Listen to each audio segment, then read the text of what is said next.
Franklin Delano Roosevelt was not just a president. He was a leader who emerged at a time when the United States was on the brink of collapse. The economy was broken, millions were unemployed, and fear had taken over the nation. Yet in the middle of that uncertainty, Roosevelt became a symbol of strength, confidence, and hope. His leadership would not only guide America through crisis, but also reshape the global order. Roosevelt was born in 1882 in Hyde Park, New York, into a wealthy and well-connected family. His early life was marked by privilege, discipline, and opportunity. He received a high-quality education and grew up surrounded by influence and expectation.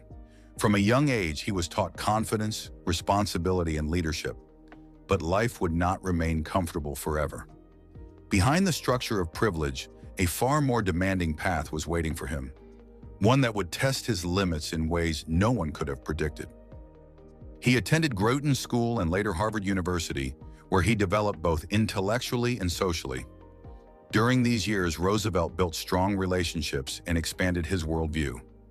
His interest in politics grew steadily, and he became increasingly drawn to public service. Although he later studied law, he never felt fully committed to it. His ambitions were far greater than a legal career. He wanted to influence decisions, shape policies, and become part of something larger than himself.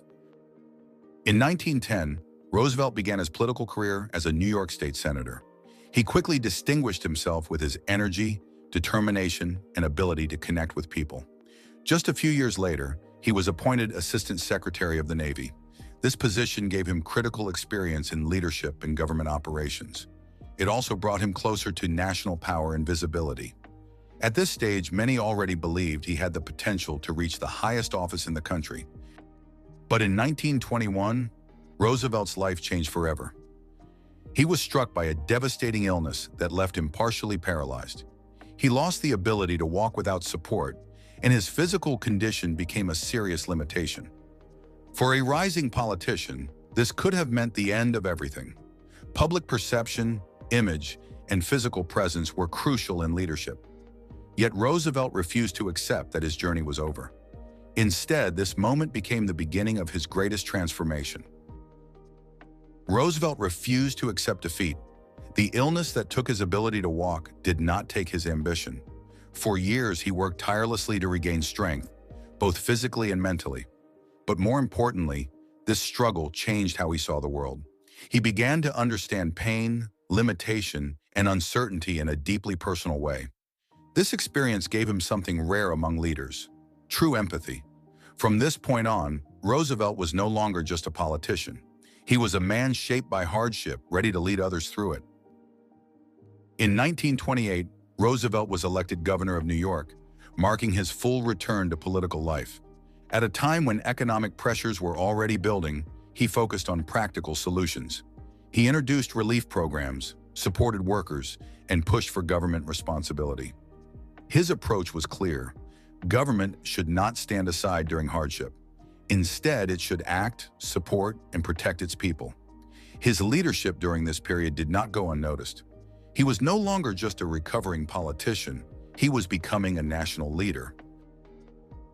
You will pardon me for an unusual posture of sitting down, but I know that you will realize that it makes it a lot easier for me in not having to carry about 10 pounds of steel around on the bottom of my legs, and also because of the fact that I have just completed a 14,000-mile trip. You will pardon me for an unusual posture of sitting down. Then came the Great Depression. The crash of 1929 did not just damage the economy, it shattered the nation's confidence. Banks collapsed, businesses disappeared, and millions were left without jobs. Families struggled to survive, and uncertainty became a daily reality. The system people trusted was no longer working. America was not just facing an economic crisis, it was facing a crisis of belief. And in that moment, the country needed more than a leader. It needed direction. In 1932, Roosevelt stepped forward and ran for president. He did not offer small fixes. He offered a complete transformation. His promise, the New Deal, was bold, ambitious, and unprecedented. He spoke directly to the fears of the people, but also to their hopes. He did not pretend the situation was easy. Instead, he made it clear that recovery would require courage and action, and that message resonated across the nation. People were ready to believe again. It's more than a political campaign. It is a call to arms. Give me your help, not to win votes alone, but to win in this crusade to restore America to its own people. Roosevelt became president in 1933, at the height of the crisis. From his first days in office, he acted with urgency and confidence. He introduced sweeping reforms aimed at stabilizing the economy. Banks were reorganized, regulations were strengthened, and trust began to return. But his greatest strength was not just policy, it was communication. Through his famous radio speeches, he spoke directly to the people. He made them feel heard, understood, and included in the process of recovery. The New Deal transformed the role of government in American life. It created jobs, supported industries, and provided relief to millions. Massive infrastructure projects gave people not just income, but dignity.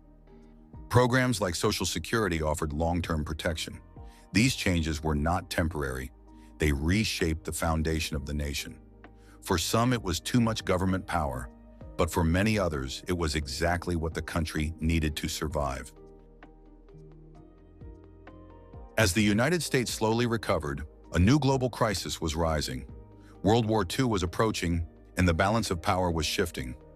Roosevelt understood that America could not remain isolated forever. After the attack on Pearl Harbor in 1941, the nation entered the war. Now, Roosevelt was leading not just recovery, but survival on a global scale. He worked with world leaders to defeat the Axis powers and shape a new international order. When he died in 1945, his mission was nearly complete. He had led a nation through depression and war and changed history forever.